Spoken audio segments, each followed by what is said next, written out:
H.P. Blavatsky, un esbozo de su vida. Elena Petrovna Blavatsky, una de las más notables figuras mundiales de fines del siglo XIX. Fue demasiado revolucionaria y desafiante ante las ortodoxias que imperaban, ya se tratase de religión, ciencia, filosofía o psicología, como para permanecer ignorada.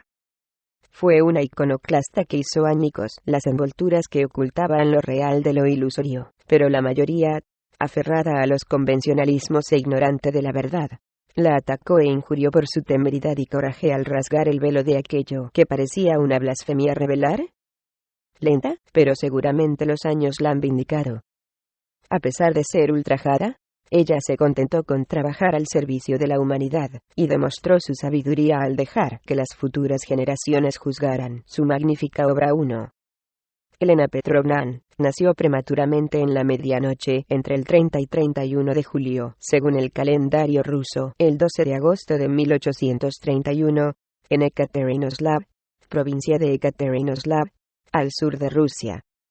Algunos raros incidentes que ocurrieron a la hora de su nacimiento, y en oportunidad de su bautismo, hicieron que la servidumbre le presagiara una existencia tormentosa. Elena fue una niña indócil, descendiente de una larga línea de hombres y mujeres poderosos y altivos. La historia de su linaje es la historia de Rusia. Siglos atrás los nómadas eslavos erraban por las regiones del centro y parte oriental de Europa, y si bien tenían sus formas propias de gobierno, cuando se establecieron en Novgorod, comenzaron a producirse entre ellos luchas internas a las cuales no lograban poner fin. Llamaron entonces en su ayuda a Rurik 862, jefe de una de las errantes tribus de Rus, hombres del norte o escandinavos, que buscaban extender su radio de influencia. Rurik estableció el primer gobierno civil en Novgorod, que se convirtió en un poderoso centro comercial para Oriente y Occidente. Él fue el primer soberano, y reinó por espacio de 15 años. Durante su vida, su hijo Igor y su sobrino Oleg consolidaron su poderío en el oeste y en el sur del país. Kiev se convirtió en un gran principado, y el que gobernaba allí era virtualmente el soberano de Rusia. Al correr de los siglos, los descendientes de Rurik se expandieron en son de conquista y dominio a través del país. Vladimiro I, muerto en el año 1015, escogió al cristianismo como religión de su pueblo y el denominado paganismo desapareció. Yaroslao, el sabio, muerto en el 1034, estructuró los códigos y derechos rusos. El sexto hijo de Vladimiro 2113-25 fue Yuri, el codicioso Dolgorovki, apelativo que se mantuvo como un título de familia. Yuri fundó Moscú, y su dinastía dio origen a los poderosos grandes duques que gobernaron, y, como siempre, lucharon entre sí fieramente. En 1224, las hordas mogólicas aprovecharon esta falta de unión, y dominaron a los grumos turbulentos, cada uno de los cuales envidiaba el poder y la posición del otro. Pero Iván III, un Dolgorovki, en el año 1480, rompió el yugo mogol, e Iván IV exigió ser coronado como zar, arrogándose la autoridad suprema. Con su hijo, terminó la larga y brillante dinastía Dolgorovki. No obstante, la familia todavía tuvo influencia en la época de los Romanov hasta la muerte de la abuela de la señora Blavatsky, la talentosa y erudita princesa Elena Dolgorovki, que contrajo matrimonio con Andrei Mikhailovich Fadeev, el mayor de la línea de los Dolgorovki, de la cual los zares Romanov eran considerados una de las ramas más jóvenes. Véase el prefacio a la edición de 1888. Como se ha visto, la familia de Elena era una de las de primer rango en Rusia, con tradición y dignidad a sostener, y conocida a través de toda Europa. Elena fue una rebelde, y desde su niñez se burló firmemente de los convencionalismos, aunque ella era lo suficientemente sensitiva como para comprender que sus acciones no debían afectar a su familia ni herir su honor. Su padre, el capitán Peterán, descendía de los viejos cruzados de Mecklenburg, los Rottensternans.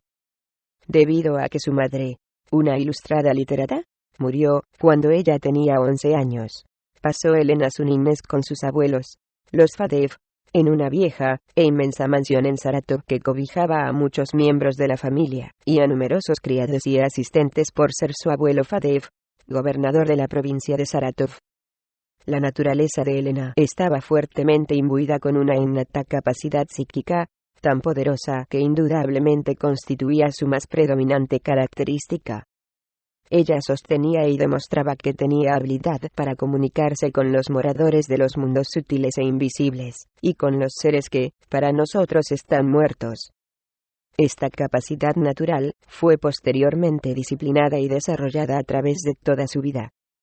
Su educación sufrió la influencia de la posición social de su familia y de los factores culturales imperantes. Así ella fue una hábil lingüista y una brillante música. Adquirió sentido científico y experiencia a través de su erudita abuela, y heredó las facultades literarias que caracterizaban a la familia. En 1848, a la edad de 17 años, Elena contrajo matrimonio con el general Nicephore V Blavatsky, gobernador de la provincia de Ereván, que era un hombre ya entrado en años. Existen diversas versiones referentes al porqué de este casamiento, pero lo que se hizo evidente desde un primer momento fue que esta unión no agradó a Elena, pues después de 3 meses ella abandonó a su marido y huyó a casa de sus familiares, quienes la enviaron a su padre. Mas, temerosa de que se la obligara a regresar con el general Blavatsky, volvió a escaparse, comenzando así sus años de vagabundeo y aventuras. A pesar de ello, su padre mantuvo contacto con ella, y la ayudó financieramente. Aparentemente ella se mantuvo alejada de Rusia el tiempo necesario como para hacer que la separación de su esposo fuera legal. En 1851 Elena, ahora Madame Blavatsky, o HPB, encontró por primera vez físicamente a su maestro, el hermano mayor o adepto, que había sido siempre su protector, y la había preservado de daños mayores en sus aventuras juveniles. A partir de ese momento ella se convirtió en su fiel discípula, totalmente obediente a sus indicaciones o directivas. Bajo su guía, aprendió a controlar y dirigir las fuerzas a las cuales se encontraba sometida, en razón de su excepcional naturaleza. Esta conducción la llevó a través de experiencias de extraordinaria variedad dentro de los dominios de la magia y del ocultismo. Ella aprendió a recibir mensajes de sus maestros, y a transmitirlos a sus destinatarios, eludiendo valientemente cada peligro y mala interpretación en su camino. Seguir el rastro de sus peregrinajes durante el periodo de su aprendizaje es verla a ella, trabajando a través de todo el mundo. Parte de este tiempo lo pasó HPB en las regiones del Himalaya, estudiando en monasterios en los cuales se han preservado las enseñanzas de algunos de los más eruditos y espirituales maestros de los tiempos pasados. Ella estudió la vida y las leyes de los mundos internos, y las reglas que deben cumplirse para ganar el acceso a los mismos. Como testimonio de esta etapa de su entrenamiento esotérico, nos ha dejado una exquisita versión de axiomas espirituales en su libro The Voice of the Silence, la voz del silencio. En 1873, H.P. Blavatsky fue a los Estados Unidos de América para realizar la obra que le había sido encomendada. Para cualquier espíritu menos valeroso, esto hubiera parecido irrealizable, pero ella, una desconocida mujer rusa, irrumpió en el movimiento espiritista que entonces conmovía tan profundamente a América, y en menor grado a otros países. Las mentes científicas estaban ansiosas de descubrir el significado de los extraños fenómenos, y les resultaba difícil encontrar el camino en el enorme conjunto de fraudes y engaños existentes. De 2 maneras, trató HPB de hallar una explicación a los mismos. O sea, uno por la demostración práctica de sus propios poderes, y 2 declarando que existía un antiquísimo conocimiento de las más profundas leyes de la vida, estudiado y preservado por aquellos que podían usarlo con seguridad, y para realizar el bien, seres que en sus más altos rangos recibían la denominación de maestros, aunque también otros títulos eran usados por ellos, como ser adeptos, chuans, hermanos mayores, la jerarquía oculta, etc. Para substanciar sus declaraciones, HPB escribió Isis Umbeledisis, Simbalo, en 1877, y The Secret Doctrine, la doctrina secreta, en 1888, obras ambas transmitidas allá por los maestros. Enisis Umbeled arrojó valerosamente el peso de la evidencia recogida por ella en las escrituras del mundo y otros registros, en los aspectos relativos a la ortodoxia religiosa, el materialismo científico, las creencias ciegas, el escepticismo y la ignorancia. Ella tropezó con la injuria, pero el pensamiento del mundo fue afectado e iluminado. Cuando HPP fue enviada a los Estados Unidos, una de sus tareas más importantes fue la de constituir una sociedad, la cual fue denominada durante su formación The Theosophical Society, Sociedad Teosófica, y tenía por objeto recoger y difundir el conocimiento de las leyes que gobiernan el universo. La sociedad invitaba a la fraternal cooperación de todos los que pudieran comprender la importancia de su campo de acción, y tuvieran simpatía por los objetivos para los cuales había sido organizada. 3. Esta cooperación fraternal llegó a convertirse en el primero de los 3 propósitos de la labor desarrollada por la sociedad, los que por muchos años han sido enunciados como sigue: primero, formar el núcleo de una fraternidad universal de la humanidad, sin distinción de raza, creencia, sexo, casta o color. Segundo, fomentar el estudio comparativo de la religión, la filosofía y la ciencia. Tercero, investigar las leyes inexplicables de la naturaleza y los poderes latentes en el hombre. 2. Originalmente, en el cap. 11 de los estatutos. 3. En el preámbulo original. Se le encomendó a Madame Blavatsky persuadiera al coronel Henry T. Olcott para que cooperara con ella en lo concerniente a la formación de la sociedad. Él era un hombre altamente apreciado y muy conocido en la vida pública de América, y tanto él como HPB sacrificaron todo con el fin de desarrollar la tarea que los maestros les habían confiado. Ellos fueron a la India en 1879, y allí establecieron los primeros fundamentos firmes de su labor. La sociedad se expandió rápidamente de país en país, fuertemente apoyada por los hombres y mujeres para quienes habían resultado convincentes su afirmación de servicio a la humanidad, la amplitud de su plataforma, la claridad y lógica de su filosofía y la inspiración de su guía espiritual. HPP fue investida por los maestros con la responsabilidad de impartir la doctrina secreta o teosofía al mundo. Ella fue la suprema instructora, y al coronel Olcott le fue delegada la tarea de organizar la sociedad, lo que realizó con notable éxito. Por supuesto, estos pioneros hallaron oposición e incomprensión, especialmente HPP, pero ella estaba preparada para cualquier sacrificio.